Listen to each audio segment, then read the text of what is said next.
Hello दोस्तों, मैं DSI के वीडियो चैनल में आपका एक बार फिर से स्वागत करता हूं। और मैं आपको पहले दुधारू नस्ल पढ़ा चुका हूं और इसके बाद में पढ़ाऊंगा आपको भारवाही नस्लें। तो चलते हैं अपने कुछ टाइम बर्बाद करने के से अच्छा है कि हम पढ़ लेते हैं, क्योंकि जेट का एग्जाम सुपरवाइजर पे बहुत नज़दीक आ रहा है।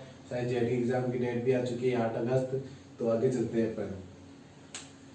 अब हमने क्या पढ़ ली, एक तो दुधारू दुधारू नस्लें कंप्लीट कर ली अपनी, ठीक है। अब अपनी सेकंड नंबर जो आती है वो है भारवाही नस्लें, ठीक है, भारवाही नस्लें। इसके बाद अपन आगे बढ़ेंगे द्विब्रेजनी नस्ल। तो अब देखते हैं अपन भारवाही नस्लें। भारवाही नस्लें, इसका मतलब क्या हुआ, भार यानी कि अधिक भार उठाने वाली नस्लें, वही क्या होती है, भारवाही नस्लें, ठीक है। तो अपन आगे चलते हैं। अब ये देखते हैं पहले तो जो भारवाही नस्लें होती है ना, उनमें एक विशेषता होती है। वो क्या है, उसकी जो मादा पशु होती है, मादा गाय होती है, वो दुग्ध दुग्ध कम देती है, और नर अधिक भार वहन करते हैं। उन्हें क्या कहते हैं, अपन भारवाही नस्लें कहते हैं, ठीक है। तो अब इसके बाद अपन भारवाही नस्लों को एक एक करके पढ़ेंगे। मैंने 3 आपको भारवाही नस्लें बताई थी, मालवी, नागौरी और अमृत महल बताई थी, ठीक है। आगे देखते हैं अपन। तो पहले हम पढ़ते हैं मालवी नस्ल। मालवी, ठीक है, मालवी पढ़ते हैं अपन। तो मालवी में अपन देखते हैं इसका उत्पत्ति स्थान। क्या देखते हैं, उत्पत्ति स्थान। तो इसका सीधा सा उत्पत्ति स्थान है, आपको बहुत सिंपल से याद रह जाएगा, मालवा प्रदेश। ये कहाँ पे, मध्य प्रदेश, ठीक है। मालवा प्रदेश कहाँ पे, मध्य प्रदेश में। मतलब मालवा के जो उत्पत्ति स्थान है कहाँ पे, मालवा प्रदेश। वैसे अपन मालवा के बारे में कोई डिटेल से बात नहीं पढ़ेंगे और ना कुछ इसके बारे में पढ़ेंगे, क्योंकि इसके बारे में आज दिन तक पूछा भी नहीं गया, शायद पूछेंगे भी नहीं। ये कोई इतनी इंपॉर्टेंट नस्ल नहीं है। और फिर भी अपन इसमें देख लेते हैं एक और पॉइंट, कि जो मालवी नस्ल है राजस्थान में मुख्य रूप से कहाँ कहाँ पाई जाती है। तो मालवी नस्ल राजस्थान में 3 मुख्य स्थानों में पाई जाती है। पहली बांसवाड़ा, सेकंड चित्तौड़गढ़, और थर्ड पाई जाती है अपने झालावाड़, ठीक है। पहले कहाँ पाई जाती है, बांसवाड़ा, दूसरी चित्तौड़गढ़, तीसरी झालावाड़। इसमें कोई इंपॉर्टेंट चीज नहीं है और इससे ज्यादा अपन इसमें पढ़ेंगे भी नहीं। और अगले अपन देखते हैं कि कौन से अपने आगे अपन देखते हैं नागौरी नस्ल। कौन सी, नागौरी नस्ल। मालवी पढ़ ली, अब इसके बाद नागौरी देखते हैं। अब नागौरी का उत्पत्ति स्थान की बात करें तो राजस्थान का नागौर डिस्ट्रिक्ट, ठीक है। इसका जो उत्पत्ति स्थान वहां पे नागौर पे, नागौर कहाँ है, राजस्थान पे, ठीक है। इसका उत्पत्ति स्थान कहाँ हो गया, नागौर डिस्ट्रिक्ट। और अब इसके विशेषता देखते हैं। क्या देखते हैं, इसकी विशेषता।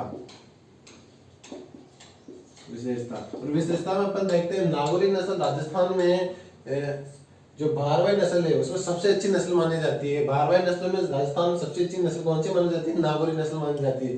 राजस्थान में सबसे अच्छी नस्ल,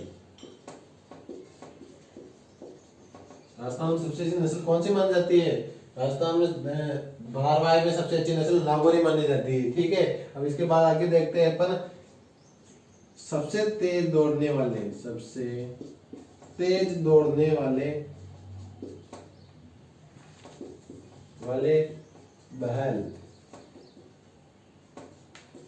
तो मतलब तेज दौड़ने वाले बैल किसके हैं, नागौरी नस्ल के थे।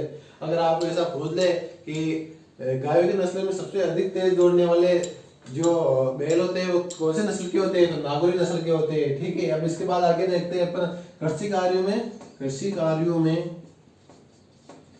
सबसे अच्छी नस्ल भी कौन सी मानी जाती है, अपने नागौरी नस्ल मानी जाती है। किसमें, कृषि कार्य के बारे में। तो एक बात यहाँ आपको एक बताता हूँ मैं, हवाई चाल के लिए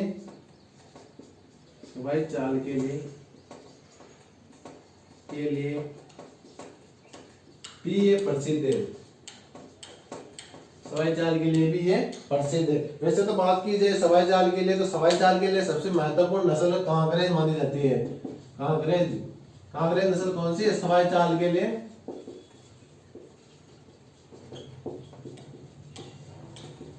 सवाई चाल के लिए प्रसिद्ध कौन सी मानी जाती है? अपने कांकरेज मानी जाती है। लेकिन अगर आपको ऑप्शन में कांकरेज नहीं दिया गया हो तो आपको क्या लगा के आना है? नागौरी नस्ल लगा के आनी है। सवाई चाल के लिए अगर आपको कांकरेज नहीं दिया गया हो तो आपको क्या लगा के आना है? आपको क्या लगा के आना है? नागौरी नस्ल लगा के आना है। क्योंकि सवाई चाल के लिए वैसे तो सबसे अच्छी है, सबसे प्रसिद्ध नस्ल कौन सी है? कांकरेज मानी जाती है। और एग्जाम में बहुत बार, मतलब जेट का एग्जाम जितनी बार भी हुआ उसमें से आधी बार, मतलब 50% बार ये गायों की नस्लें पूछा गया क्वेश्चन है कि सवाई चाल के लिए प्रसिद्ध नस्ल कौन सी है? तो कांकरेज नस्ल है। ठीक है, अब इसको, और अगर आपको इस बार कांकरेज नहीं दिया गया, अगर नागौरी नस्ल दिया गया हो ना तो आपको नागौरी लगा के आना है और कुछ नहीं करता। और इसकी नागौरी नस्ल की एक और विशेषता अपन देखते हैं, जिसकी पीठ होती है, जो नागौरी नस्ल की जो गाय नस्ल की जो पीठ होती है वो कैसी होती है? सीधी होती है। पीठ कैसी होती है? सीधी होती है। और इसकी छाती चौड़ी होती है। छाती चौड़ी और सिर क्या होता है? चौड़ा होता है। ठीक है, मतलब जो नागौरी नस्ल है उसकी पीठ होती है, पीठ, ये अपने ये जो गाय है इसकी जो ये पीठ है ये कैसी होती है? सीधी होती है। और जिसका जो छाती है ना, छाती का मतलब ये, इसकी छाती भी क्या होती है? चौड़ी होती है। और इसका मुंह क्या होता है? वो भी चौड़ा होता है। ठीक है, इसकी ये नागौरी नस्ल की विशेषता है। और उत्तरी स्थान मैंने बताया दिया। और आपने सबसे इंपॉर्टेंट इसका क्वेश्चन है, सबसे तेज दौड़ने वाले बैल और सबसे भार वाली नस्ल, राजस्थान में सबसे भार वाली नस्ल और सबसे तेज दौड़ने वाले जो बैल होते हैं वो कौन सी नस्ल के होते हैं? नागौरी। ये सबसे इंपॉर्टेंट क्वेश्चन है। और दोस्तों ये बहुत बार क्वेश्चन पूछे गए, आपको नागौरी नस्ल को बहुत अच्छी तरीके से याद रखनी है। और अब इसके आगे अपन एक और देख लेते हैं, अमृत महल जो अपनी थर्ड नस्ल है। वैसे इसके बारे में कुछ ज्यादा क्वेश्चन पूछे नहीं जाते और मैं आपको अमृत महल के बारे में बता देता हूँ कुछ खास एक दो पॉइंट क्या, इसमें तो एक ही पॉइंट लास्ट होता है। और इसके जो महत्वपूर्ण पॉइंट होता है वो होता है जो भारत है, भारत में जो भारवाही नस्लों में भारवाही नस्लें होती है उनमें सबसे अच्छी नस्ल मानी जाती है कौन सी? अमृत महल नस्ल। भारत में भारवाही नस्लों में सबसे अच्छी नस्ल मानी जाती है। अगर आपको राजस्थान में पूछ ले तो आपको क्या बताना है? नागौरी नस्ल बताना है। लेकिन अगर वो भारत में पूछ ले तो आपको अमृत महल में क्या बताना है? कि मतलब आपको भारत में ऐसा पूछ ले कि भारत में भारवाही नस्ल में कौन सी है, तो आपको कौन सी है? अमृत महल नस्ल है। और इसके बारे में और ज्यादा कोई क्वेश्चन नहीं पूछा जाता और आपको बस सिंपल सा क्वेश्चन पूछे जाएगी गायों की नस्लों में कौन सी भारवाही है, कौन सी द्विप्रयोजनी और कौन सी आपको दुधारू नस्ल है। ज्यादा कोई इंपॉर्टेंट क्वेश्चन नहीं पूछते। आप नागौरी नस्ल इसमें महत्वपूर्ण है, वो याद रखना। ठीक है, अब इसके आगे अपन देखते हैं द्विप्रयोजनी नस्लें 3। इसके बाद पढ़ेंगे अपन द्विप्रयोजनी नस्लें।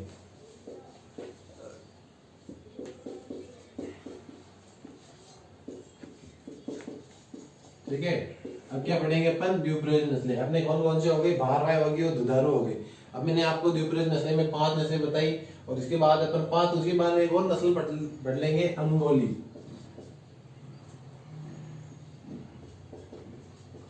नस्ल। वैसे ये कोई इंपॉर्टेंट नहीं है, इसने मैंने आपको पहले लिखा ही नहीं थी। और वैसे भी अगर हो सके तो अपन इसे जरूर पढ़ेंगे और इसका ज्यादा से कुछ नहीं, उत्पत्ति स्थान देखेंगे। और अब अपन चलते हैं अपने मूल टॉपिक पर, द्विप्रयोजनी नस्लें। अब इसमें मैंने आपको पहली नस्ल कौन सी लिखाई थी? थारपारकर।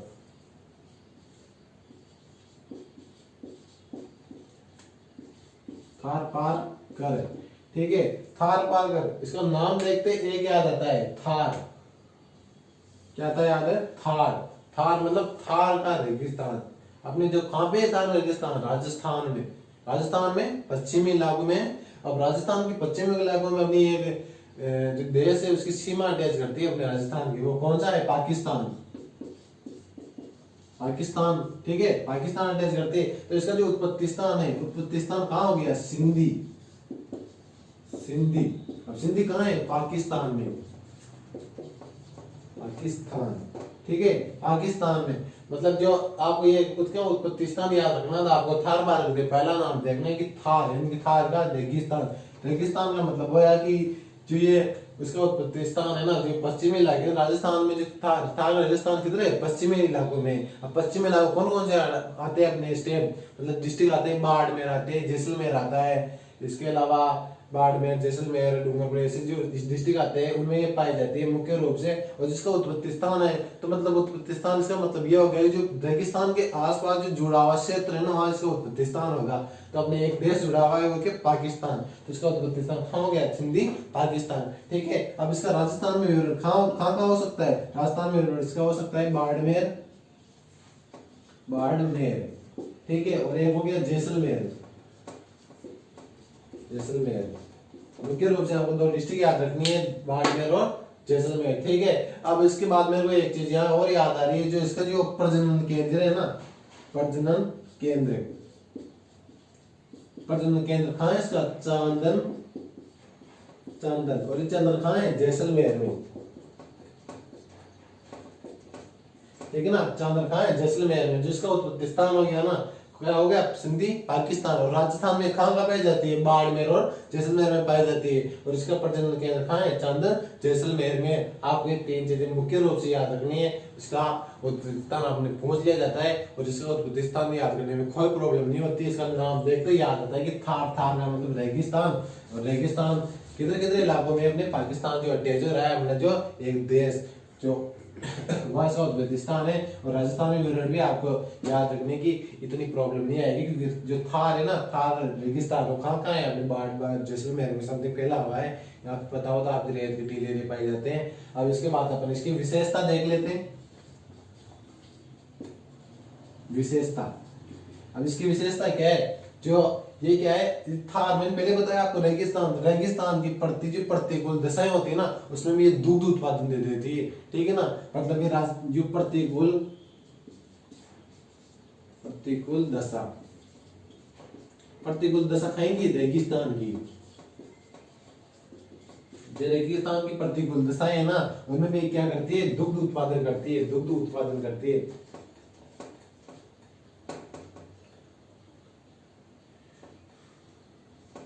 ठीक है, क्या करते हैं, दुग्ध उत्पादन करने। और इसकी यही एक मूल विशेषता है।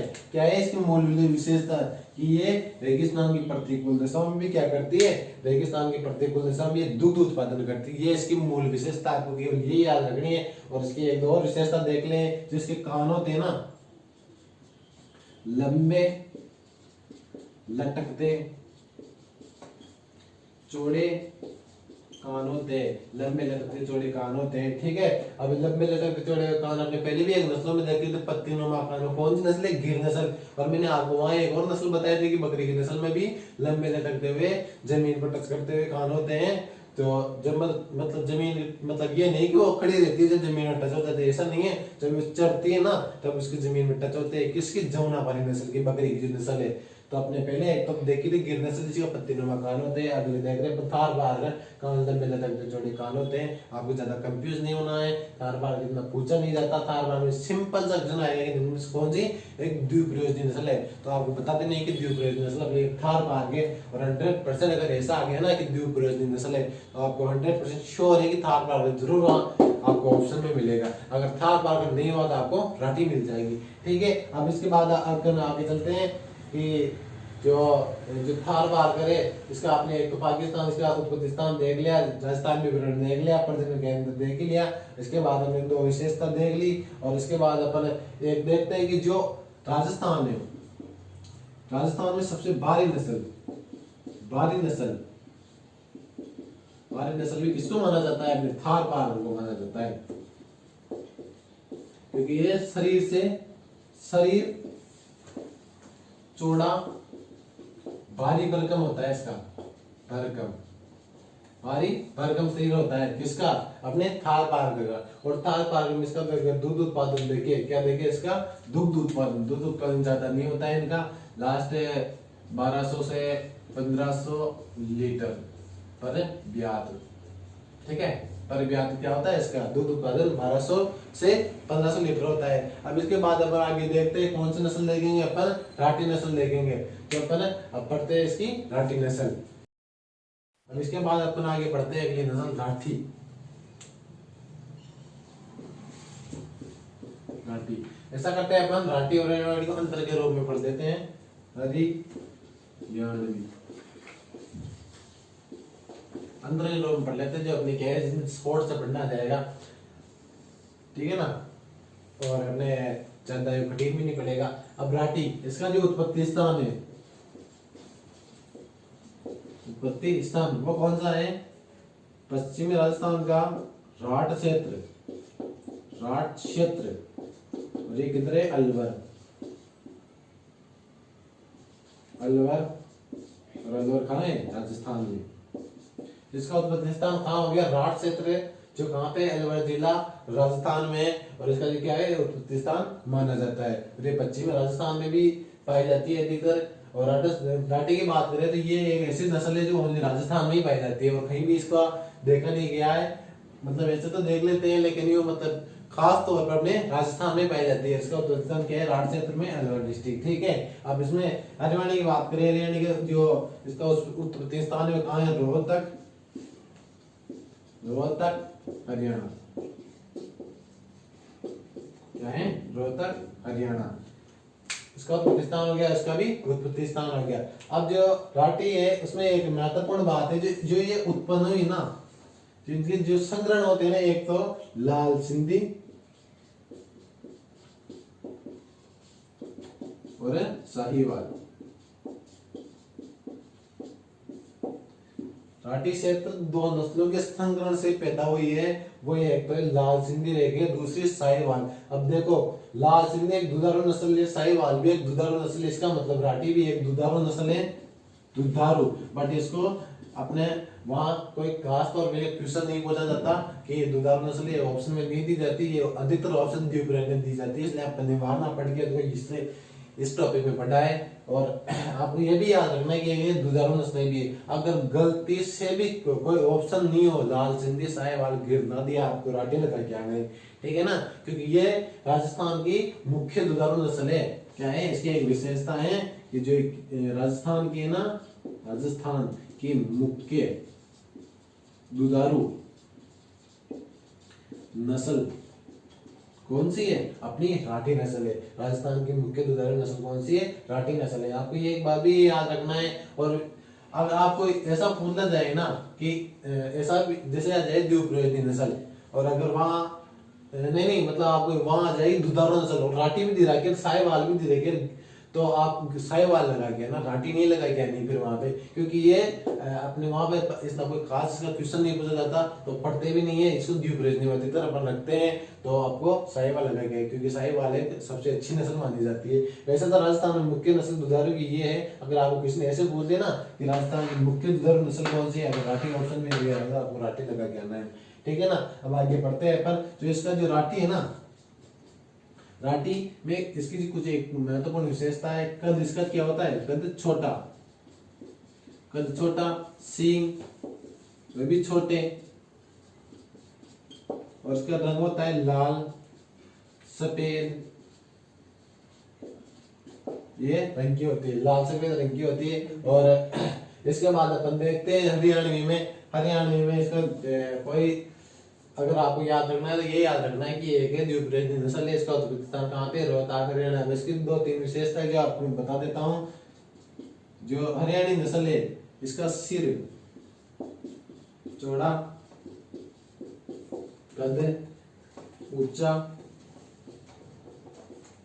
सिर चौड़ा कद ऊंचा, और इसके अलावा इसकी जो पूंछ होती है, अगली विशेषता इसकी जो पूंछ होती है, पूंछ होती है, इसकी जो पूंछ होती है ना, जो नीचे लटकी हुई होती है ना, उसमें बालों के रूप में गुच्छा पाया जाता है, गुच्छा, बालों का गुच्छा, बालों का गुच्छा पाया जाता है, ठीक है। आपको ये दो तीन विशेषता रो इसमें हरियाणी में याद रखनी है, इसके अलावा कोई आपको चीजें याद नहीं रखनी, ये बिल्कुल शॉर्ट में, और इनके अलावा और क्वेश्चन भी नहीं पूछते, आज तक देखा भी नहीं गया है। और बस ये अपने राठी में आपको बस एक दो तीन की बात याद रखनी कि राजस्थान एक दुधारू नस्ल है, राजस्थान की मुख्य दुधारू नस्ल मानी जाती है राठी। और इसके जो ललाट होता है वो लटका हुआ होता है, ठीक है।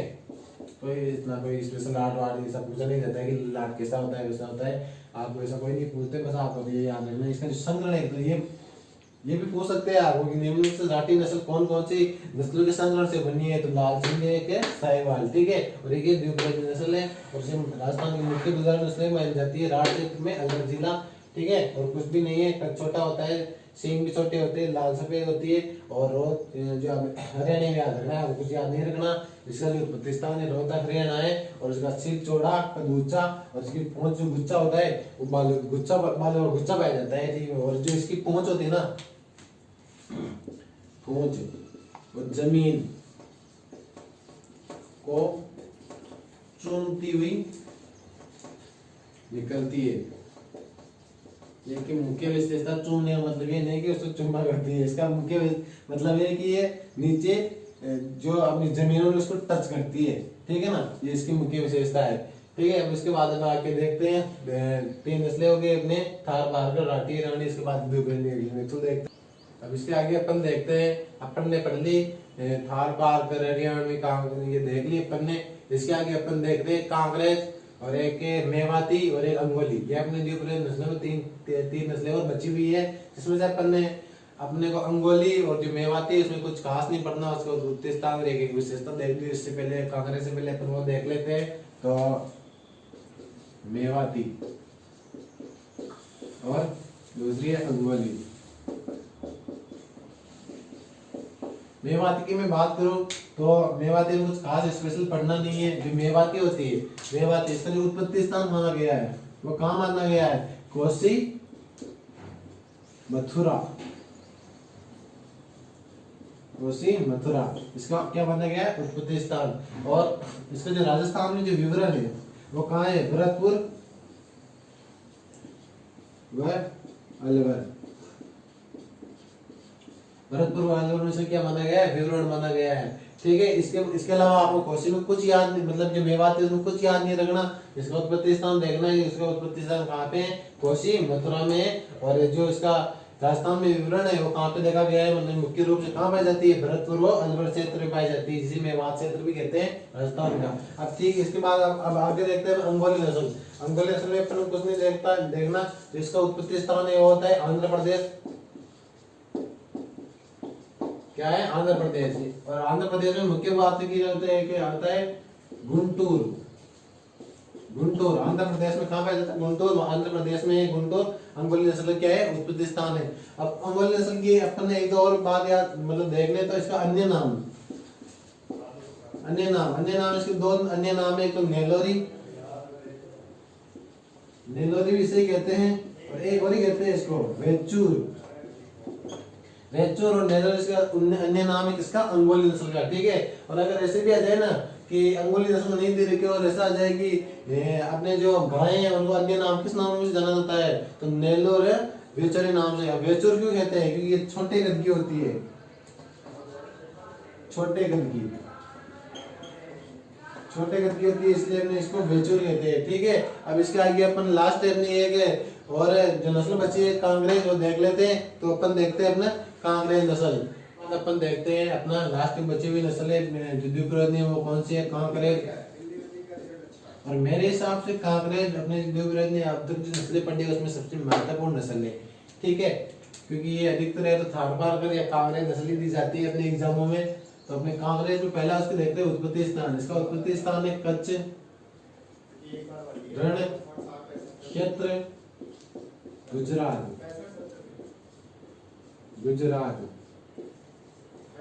ठीक है। क्या है, कचरण का गुजरात, कचरण का क्षेत्र गुजरात। अपने ये मतलब और देखी थी गिर नस्ल, उसमें भी आया था कि जो अपने गिर जंगल होते हैं खाटियावाड़ा का गुजरात क्षेत्र, लेकिन हमने कांग्रेस वहाँ कंफ्यूज नहीं होना है, वहाँ बताना है हमको कचरण का गुजरात क्षेत्र। वहाँ गुजरात ऑप्शन नहीं दिया हुआ तो आपको कचरण क्षेत्र मिल जाएगा, कचरण नहीं दिया हुआ आपको गुजरात क्षेत्र मिल जाएगा, ठीक है। अब इसके बाद में उत्पत्ति स्थान हो गया। अब इसके बारे में विशेषता देखते हैं, इसकी कुछ विशेषता, जो इसकी महत्वपूर्ण विशेषता है वो बहुत ही इंपॉर्टेंट है एग्जाम के लिए। जो अपने जो एग्जाम होता है उसमें आती है जो कांग्रेस होती है, क्या होती है, कांग्रेस सबसे भारी नस्ल मानी जाती है भारतीय नस्लों में। भारतीय जो नस्लें होती है ना, सबसे भारी नस्ल कौन सी मानी जाती है उसमें, जो आपने कांकरेज मर जाती है।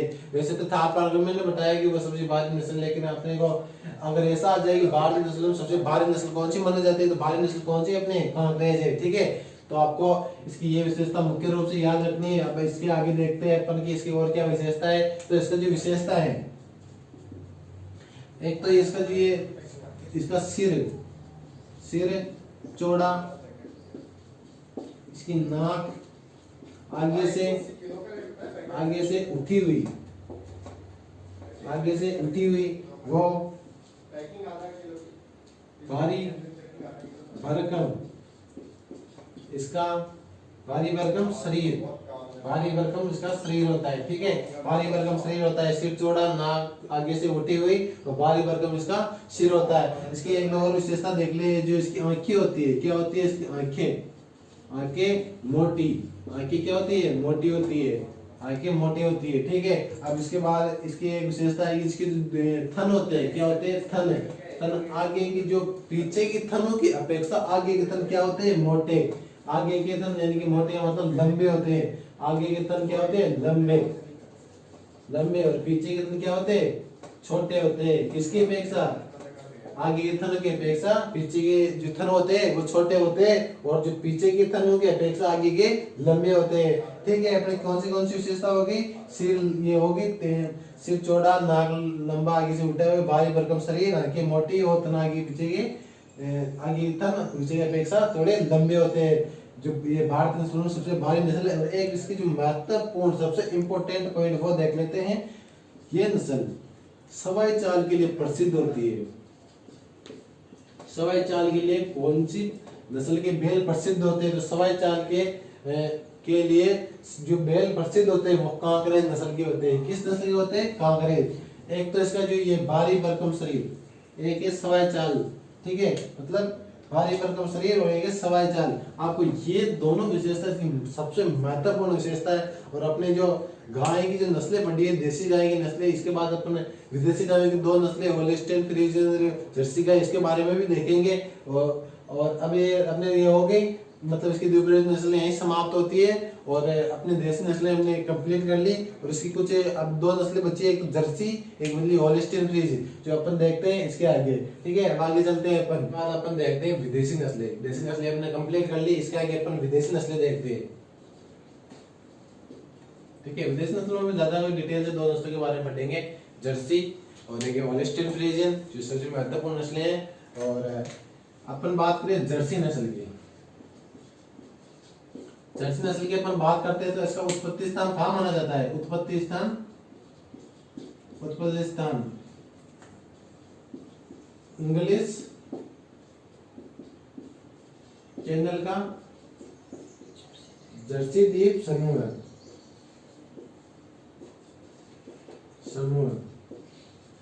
जो कहां पर है, फ्रांस।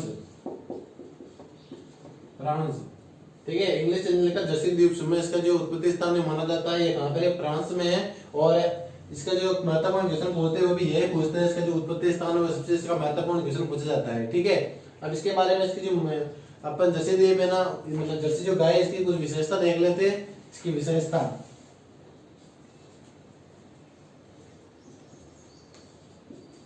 वैसे तो मैंने आपको बताया था कि जो विदेशी गायें होती है उनमें जो फैट की मात्रा है, वसा की मात्रा होती है वो औसत 3.5 होती है। लेकिन जो अपनी जर्सी गाय है, क्या है, जर्सी गाय, इसमें सबसे ज्यादा फैट पाई जाती है। और फैट कितनी होती है, 5.23 से 5.5% तक इसकी फैट की मात्रा होती है। और इसके बाद अपन इसके दूध उत्पादन की बात करें, दूध उत्पादन में इसका बहुत होता है। इसका दूध उत्पादन होता है 4000 से 5000 लीटर पर ब्यात, 4000 से 5000 लीटर पर ब्यात होता है। ठीक है, अब इसके बाद आगे देखते हैं अपन जो इसका दूध काल होता है, क्या होता है, दूध काल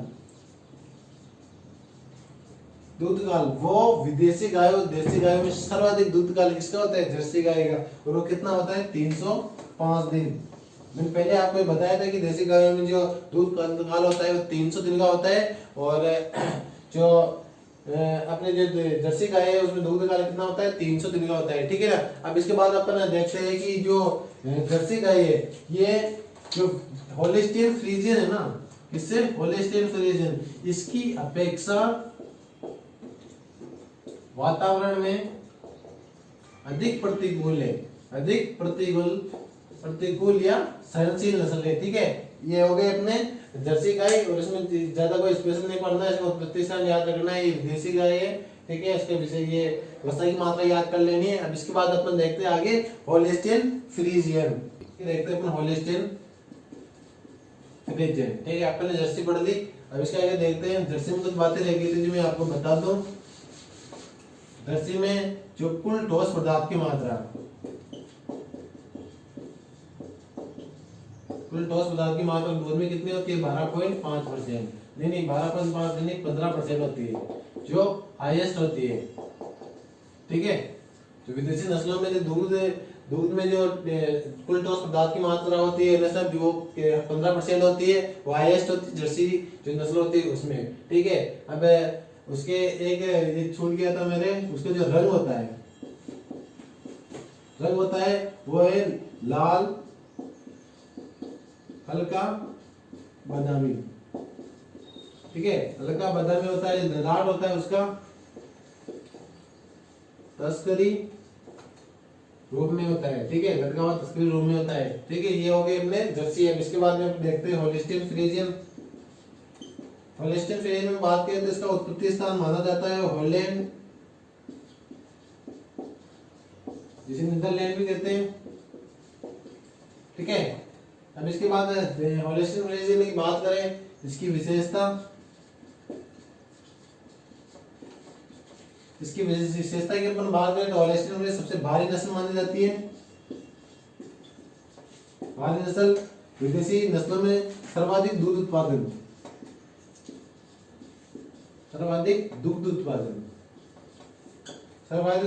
कौन सी करती? होलिस्टियन फ्रीजियन। आपको दो ये महत्वपूर्ण इसलिए याद रखने, इनके अलावा कोई ज्यादा किसी पूछते नहीं है, और ये सबसे भारी नस्ल और सबसे सर्वाधिक दूध उत्पादन देती है। और होलिस्टियन फ्रीजियन का उत्पत्ति स्थान कहाँ है? Holland, Netherlands. ठीक है, तो इसके बारे में ये महत्वपूर्ण क्वेश्चन पूछते हैं। इसके अलावा इसकी दूध उत्पादन की बात कर ले तो इसका दूध उत्पादन होता है 6000 लीटर पर ब्याज।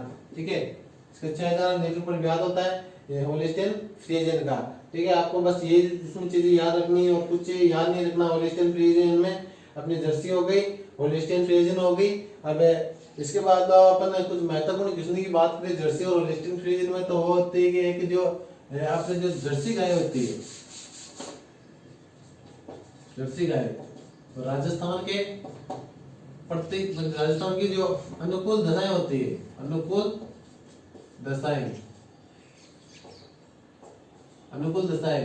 उसमें होलिस्टियन फ्रीजियन की अपेक्षा अधिक सहनशील होती है। ठीक है, किसकी अपेक्षा? होलिस्टियन फ्रीजियन। ये नहीं कि वो राजस्थान के लिए अच्छी होती है, ये होती है, वो ऐसी बात नहीं है, होलिस्टियन फ्रीजियन की अपेक्षा होती है। ठीक है, आपको ये चीज याद रखनी है। और होलिस्टियन फ्रीजियन और जर्सी में आपको इनके अलावा ज्यादा कुछ बातें याद नहीं रखनी है, बस बेसिक ये पूछा जाता है। अब इसके अलावा एक दो और है जो जिनकी अपन बात कर लेते हैं कि उनका उत्पत्ति स्थान कौन सा है, कि मतलब जो अपनी विदेशी नस्लें, तो इसमें डिटेल से अपन होलिस्टियन फ्रीजियन और जर्सी को पढ़ी। अब इसके बाद अपन एक दो नस्लें इनका उत्पत्ति स्थान और देख लेते हैं क्या है।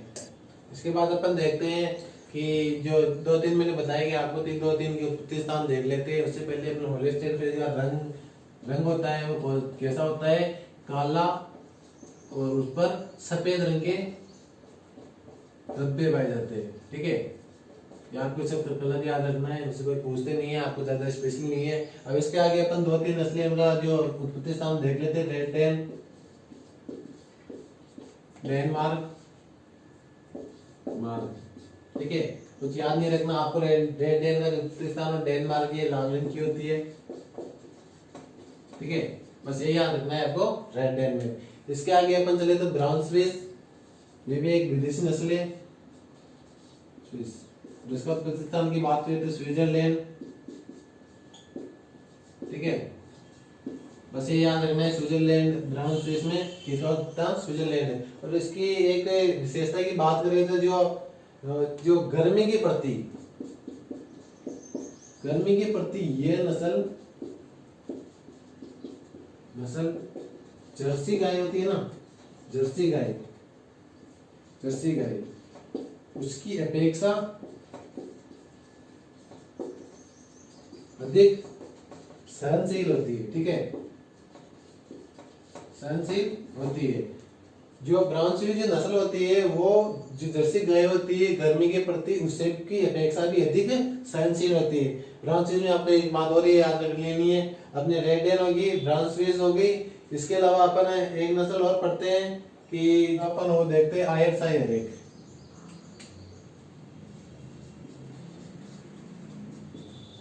ठीक है, आयरशायर। इसका उत्पत्ति स्थान की बात करते स्काउटलैंड,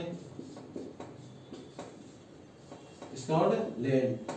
ठीक है ना, स्काउटलैंड से क्या है उत्पत्ति स्थान है। और आयरशायर की बात करें तो जो विदेशी नस्लें होती हैं इनमें डेयरी क्षेत्र में सबसे सुंदर नस्ल मानी जाती है। डेयरी क्षेत्रों में सबसे सुंदर नस्ल कौन सी मानी जाती है? आयरशायर मानी जाती है। विदेशी नस्लों में डेयरी क्षेत्रों में सबसे सुंदर नस्ल कौन सी मानी जाती है? आयरशायर मानी जाती है। इसके अलावा अपन कुछ 3-4 पॉइंट है गायों के, वो कल डिस्कस करेंगे, वो भी अपन इसमें देखेंगे कौन कौन। जैसे कि केरल है, केरल में जो छोटी कद की जो होती है उन्हें वेचूर या नेलोरी नाम से जाना जाता है, ऐसा कुछ देखेंगे। तो इसके अलावा अपन कल पढ़ेंगे। अगर आपको मेरा वीडियो अच्छा लगा हो, समझ में आया हो, और अगर कोई मेरी वीडियो में कुछ प्रॉब्लम है तो कमेंट बॉक्स में कमेंट कर सकते हैं कि सर ये प्रॉब्लम है। तो इसके अलावा अपन कल पढ़ेंगे। और अगर वीडियो अच्छा लगा तो चैनल को सब्सक्राइब कीजिए, शेयर कीजिए, लाइक कीजिए और बेल आइकन को जरूर प्रेस कीजिए, क्योंकि जो अपन अगला वीडियो डालते हैं उसकी नोटिफिकेशन आपको जल्द प्राप्त हो जाए। धन्यवाद।